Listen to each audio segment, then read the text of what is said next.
Before we kick off on this beautiful piece of journalism I really want to dig into, I just want to wish you and your family, from my family, a very healthy, wealthy, and prosperous 2021. We made it, guys, end of 2020, and to end of 2020 with a bang. I'm so pleased to bring you this beautiful piece of writing, I guess you can call it writing, by a journalist, urinalist named Jonathan Lee, who writes for a site called In the Know. Thank you, Mr. Lee, for this gift to end of 2020. I appreciate it, and my viewers appreciate it. A lot of you are new to this channel, so let me first explain where I'm coming from. We are primarily a Star Citizen focused channel. The demographics who watch this channel, the biggest demographic is the 25 to 34-year-old and the 35 to 44-year-old age demographic. They're both equally sized, are the largest demographic of this channel. This means there are adults who have disposable income, who have been gaming through the 90s, the 80s, some of the 80s, 90s, and 2000s, who know what they want from a game and have the financial ability to follow and support whatever developer they like with their disposable income. Keep that in mind before we dig into this article. Now, this is not uncommon. In fact, I love these articles. I love the fact every time it comes out, everyone messages me to get a video. I love doing these videos. In fact, I'm going to pull out my Star Citizen bingo card on this one, and we'll see how many squares Mr. Lee here can hit. You guys ready? It's going to be good. At the end, there might be a special award. Stay tuned for that, all right? So here we go. Star Citizen is the $339 million game that still doesn't have a release date. So far, so good. Star Citizen has $339 million funding and 10 years. No, it's not 10 years, it's 8 years, but okay. He's rounding off the nearest decade, possibly, of development, and there's no release date in sight. Correct. I just spoke about why Squadron 42 has no release date in my video from yesterday. If you want a lengthy and boring explanation why, please go watch that. I'm joking, it's not lengthy, it's just boring. When head developer Chris Roberts first announced Star Citizen in 2010, it was 2012. Okay, Jonathan Lee, right from the start, you're messing up badly with your dates. Gamers were brimming with excitement. Tens of thousands of people eagerly backed the project, 9 of whom pledged $10,000, while another 19 pledged $5,000. I love that because, yeah, that was crazy. The idea that someone would go and back a Kickstarter game with 10 grand was insane. But I look at my Discord right now, and I can see 12 to 15 people I know that spent over $10,000 over the years already. So it's not crazy these days, but back then that was insane. Star Citizen is now possibly the most expensive game of all time. It is. Most of the $339 million budget has been directly funded by pledges and players. It has. The lucrative funding prompted Cloud Imperium Games to announce Squadron 42 in 2015, a single-player companion to Star Citizen, starring Hollywood stars such as Mark Hamill, Gary Oldman, Gillian Anderson, and Mark Strong. All right, for those of you here who want to see some actual criticism against CIG, let me give it to you right now, and criticism due where it's due. Now, they did say, answer the call, 2016, they were going to release Squadron 42. Everyone come check it out because we are releasing this amazing game that was delayed for a little bit for 2017. They promised more videos explaining why. Didn't happen. 2018 came and went. 2019 came and went. Here we are, 2020. I just explained in my previous video why this is delayed. I'll give you the short version of it, and that is a lot of what they wanted to put in the game just simply didn't exist, and as scope creeped in, they delayed it longer and longer and longer. So let me ask you, I'm going to stop here for a second and just ask you gamers a question. What do you want to see from a AAA game release? Again, it's a very broad question. No, let's do the let's flip this around. What don't you want to see from a AAA game release? I guess that's easier. Let me draw some examples for you. Let's go to one of the biggest RPG Bethesda games, Skyrim, which released plenty of bugs on launch. Bethesda basically says, you know what? Here's a game, it has bugs, but you know what? We'll just let the modders fix it, right? Was that right? That's wrong of them. Fallout 76, another example, very buggy at launch. Is this what you, a gamer, deserves? Does Bethesda respect you and your money by releasing a buggy game like that? Answer's no. No Man's Sky, another game recently in the same kind of genre, released tons of promises. And the game released. I remember No Man's Sky's release. Do you remember it? Do you remember the disaster of a release? Since then, things have been fixed. All right, not bad. Let's go to a more current example. Cyberpunk. 500 employees with an existing and respected game developer, CD Projekt Red, took 8 years and $313 million to release Cyberpunk to you. Tell me about that release. Okay, PC owners, we're good. Console owners, crying their eyes out. Sony pulling the game out of the store because it was so bad. I spoke about this at length in my video on Cyberpunk. Go check it out there. Same thing. Cyberpunk had tons of resources. They had the money, they had the skill, but they didn't have the time. And their investors and the board of directors for Cyberpunk said, get this game out. Get this game out in December. You're putting it out. And you know the devs who have poured their heart and soul into making Cyberpunk said, we don't have mantis claws climbing on walls that which you promised. We don't have jacking into a guy. We don't have jacking into the guy's head and hacking a network like we showed in our trailers. We don't have the mass transit system. We don't have the flying cars. We don't have multiplayer like we said we'd do. There are so many things we want to do as a dev, but we don't have the time because our investors are saying, you get this game out. We're out of time. Put the game out. What happened? What happened with Cyberpunk? You can tell me. We have a very clear metric now with Cyberpunk's release of what it takes. So let me ask you as a gamer now, what is it you want to see from a AAA release? I'll tell you what I want to see, and it's not everything else I just mentioned. It's the opposite. What happens when a game developer has all the resources, they have all the time, and they have all the money? What can they do? That's what I want to find out. That's what I'm curious about. That is what all the backers of Star Citizen are curious about. What happens when a dev has all the time they need and all the money they need? What can they do? I want a game that will cost $60. That'll give me 50 to 100 hours of single player game, which will then open up into a huge and broad and deep universe with multiplayer. That's what I want. And I'm backing that with my money, as are most of the people in this channel. They're backing exactly that. Squadron 42 beta has been delayed yet again after 10 years, 8 years of being stuck in alpha development. Irrelevant and irate gamers are panning Star Citizen once again. Here we go. What an amazing scam this game is. Bingo square, middle square scam. Here we go, okay? Said a user on Reddit. Okay, this guy is sourcing Reddit for his information, all right? Hundreds of millions, there's more to talk about on that for a second actually. Actually, there's a lot to talk about on that topic itself.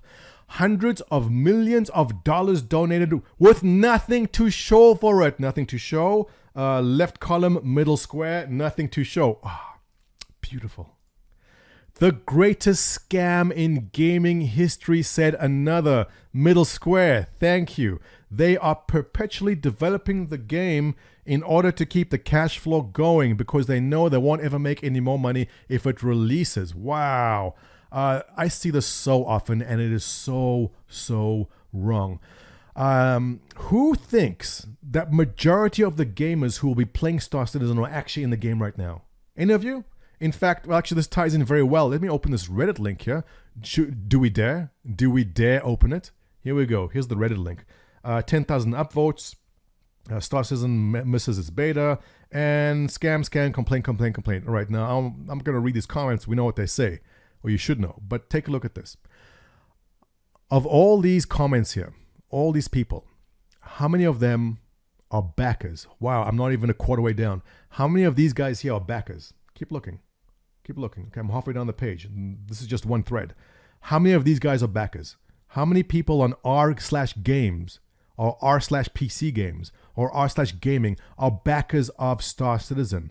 Hardly any. So to say that if Star Citizen is not releasing because they'll make no money, nobody here owns the game. Very few people own the game. Majority of the people that will end up playing Star Citizen will be buying the game after release. They are not backing it early. They will buy the game once it is released. So to say that they're only perpetuating development to keep cash flow going. Wrong. The majority of the money that CIG will make will come from the day the game is released and goes on sale and the weeks following that. So, absolutely stupid take by whoever said that. Let's continue. Some Reddit users said their Backstar Citizen have expressed deep remorse, once claimed to be the game's earliest pledges. Deep remorse. Here we go. As an internalized anger from 8 years ago, middle column, bottom square. Here we go. I donated in effing 2013, said another user. Was one of the first 11K. Never again. They wasted $400 on this show. F them. Stay away. Oh, this guy hits both as an early backer and internalized anger from 8 years ago. Look, I'm not making fun of the guy. Listen, maybe $400 is a lot of money. There have been times in my life where $50 was a lot of money. Hey, any of you guys parents, a lot of you in this channel probably are at this point. Diapers cost money. Formula costs money. Daycare costs money. There are times in your life when $50 is a lot of money, and there's certainly times in life where $400 is a lot of money. But if after 7 years you are still crying about $400, yeah, those are some deep internalized anger issues you got to deal with, buddy, because, yeah. But let's move on. Another Raider said they entered a completely new life stage during the game's decade-long development cycle. I love this. I bought the $200 ship package in 2015 when the game was center of my life. Since then, I've graduated university, progressed significantly in my career.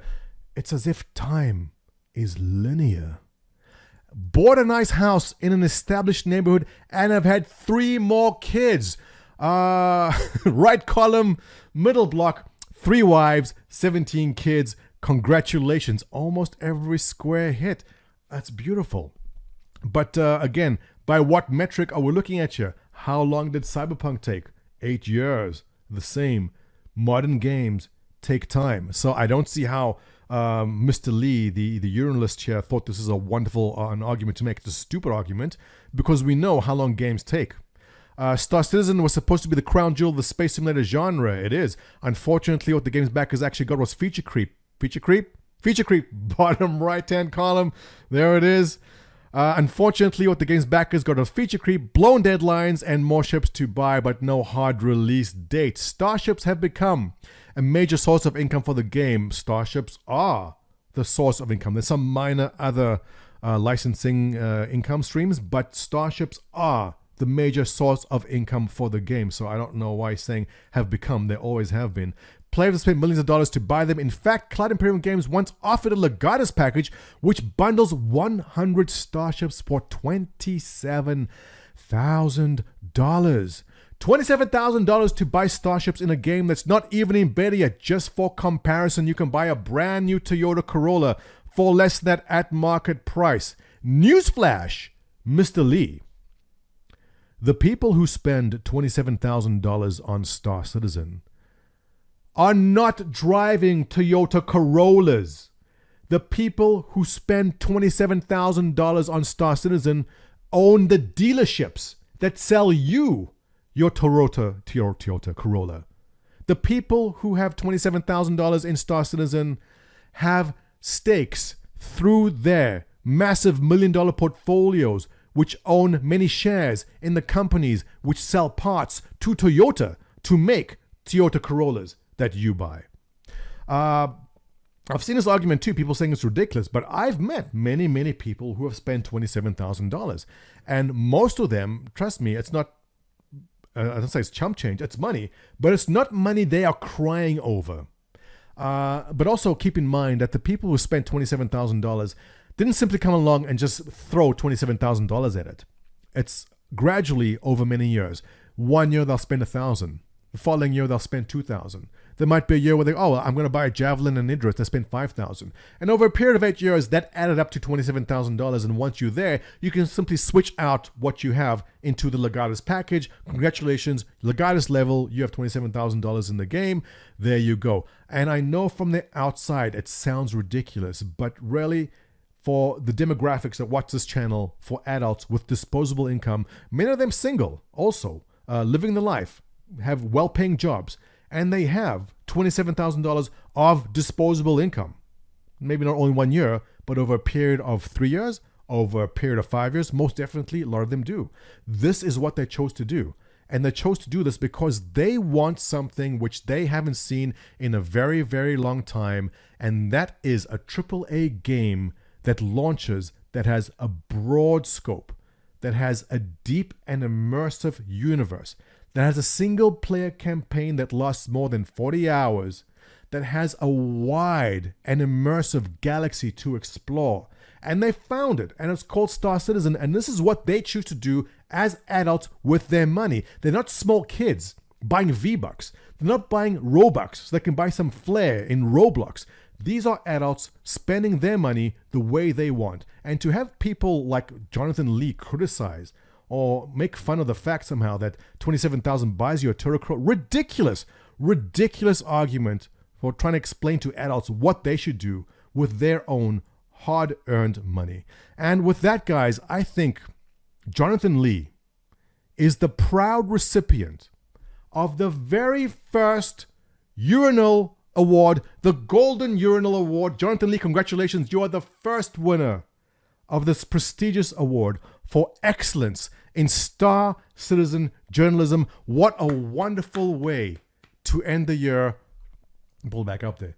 Ladies and gentlemen, a round of applause. Mr. Jonathan Lee, first winner. Wonderful way to end 2020. Looking forward to a wonderful 2021 and the magical articles, which we will cover then. So with that, guys, let's wrap it up. If you enjoyed this video, give me a thumbs up. Subscribe for more exciting videos like this. And from my family to yours, have a healthy and wealthy, prosperous 2021. Stay safe out there, please. We're almost at the end of the tunnel. I'll see you on the other side.